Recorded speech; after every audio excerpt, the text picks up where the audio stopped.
Hello everyone, this is Visual Capture back. I am going to do a small project and how to make a mixtape. I'm going to walk you through each component, and it's going to be probably in 3 or 4 videos because I'm going to take my time and uh, show you how to add each component on it and all the effects. I'm going to use this cover by Jayhovah, and I'm going to make one that's very similar to this, and the finished product will look like this. I did this previously, but I'm gonna do it all over again for you guys. Now, this cover, I'm gonna call it, has 4 components to it. It has the crown, of course. It has Jay-Z.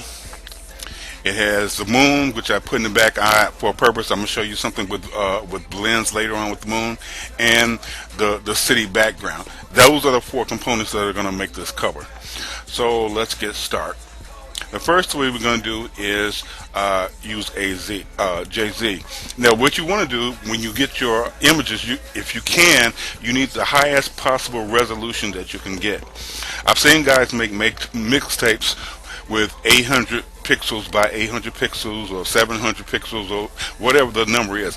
But if you're going to print things out, the print resolution is at least 240 to 300 pixels per inch. If you do a cover, and the typical CD cover is 4.75 inches square times 300 ppi, that means you need to make your document 1425 pixels across the top and down the side. It's perfectly square.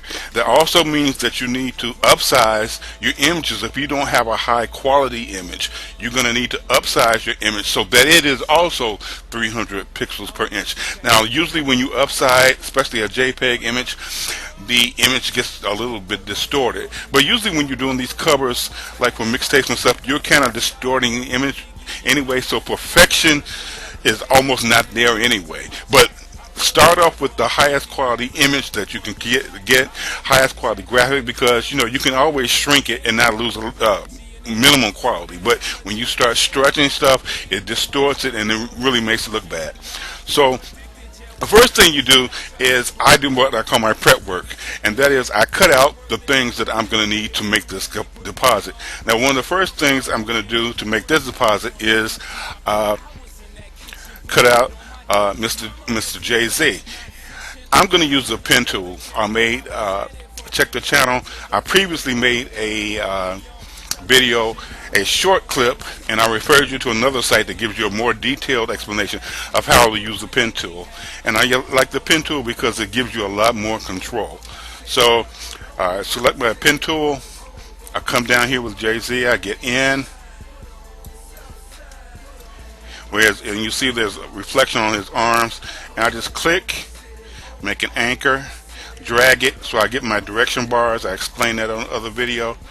Go up here where you want to put your anchors where the direction of the curve changes, and drag a little bit. Come up here to his arms. Come up here to the shirt.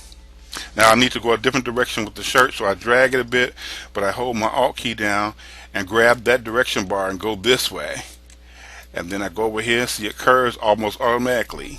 Drag a little bit, a direction bar, do my curve, come all around, drag up here, make it curve with that shirt a little bit, change that direction bar to go back this way. I'm holding the Alt key down to change the direction of one of these direction bars. So I want this curve to go this way. Then I release it, and then I make another anchor up here. See how I follow the curve? When I want to move the screen, I hold my space bar with the mouse, and I can pull down like this. And I go all the way around like this, drag, curve, drag. Now here I want to go straight up his neck. I hold my Alt key down, turn the direction bar that way, release, and then I go up. Now I finished this. I'm not going to go through this whole thing with here because a couple of other things I want to do. But I finished it, and I'm going to delete these paths and show you the finished cutout, which is this, with Jay-Z on a transparent background. And that's basically all that is for JC. Now the other one that I need is the crown. Now something like this that has high contrast, you don't really need to use the pen tool. I probably should open it up. You can use one of the other selection tools I talked about in the video. I can use the magic wand for this. I put my magic wand. I'm going to use a tolerance of 10. The tolerance is how sensitive it is to the color that you're going to select. So I'm just going to select the white. And if you can see, they put the marching ants all the way around. Hold on, I'm going to delete that. I'm going to put contiguous because I don't want to select the little highlights that are in the crown. So now with my tolerance on 10, I select the white. But I've selected the white, I really want the crown, right? So what I do is I do Control Shift I, and that inverts my selection. And when it inverts my selection, now only the crown is selected.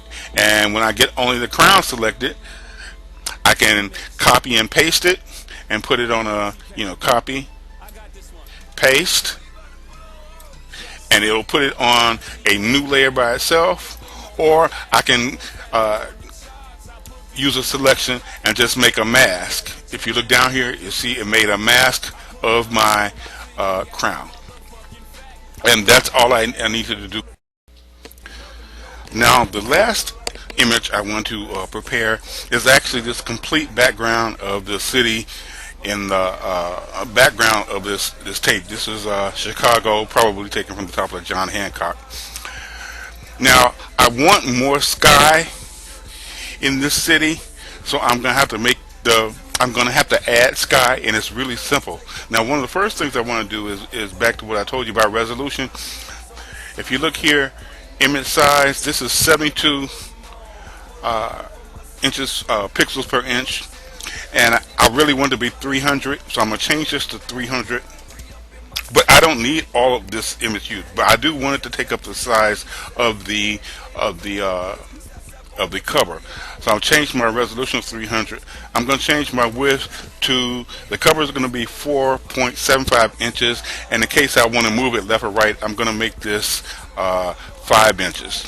So that makes this document of this skyline 5 inches by 3.229 inches.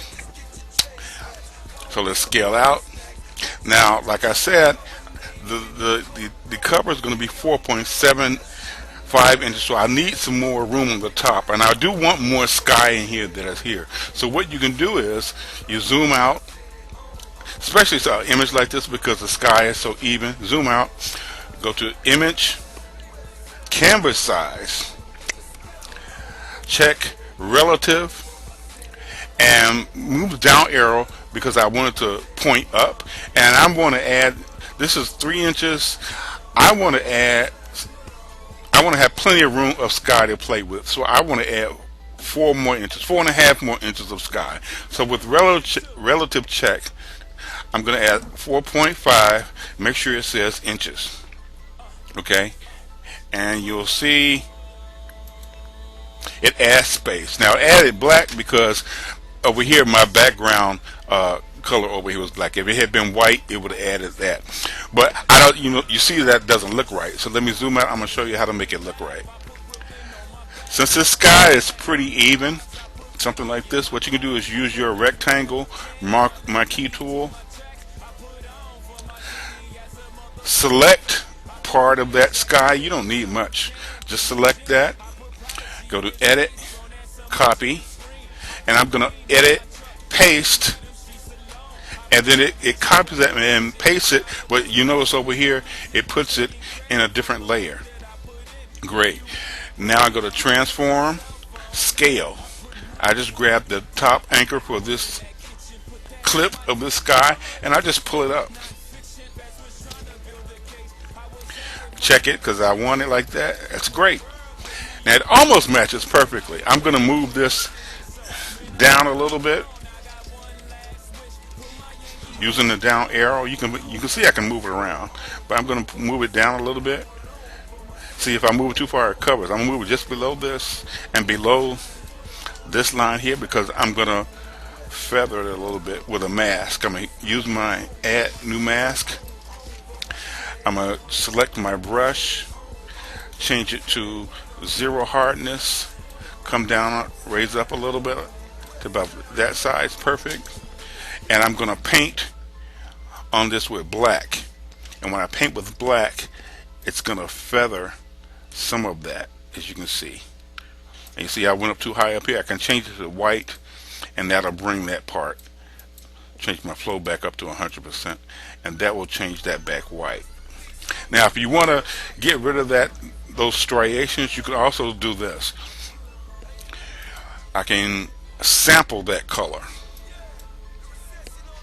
I gotta make sure I'm on the right layer. Sample that color. Choose my paintbrush again, but bring my flow down to maybe 10 or so. Make a wide brush and just kind of dab all of this over this top part up here, and let that even it out a little bit. You know, all this is going to be distorted in the background anyway, so it doesn't have to be perfect. Now that's on a different layer, so I'm just going to merge those two layers, and that's it. I'm going to use this, and I have enough room in the sky so I can position it the way I want to. And it ended up being 5 inches by 7, which is perfect. That gives me plenty of room to play with.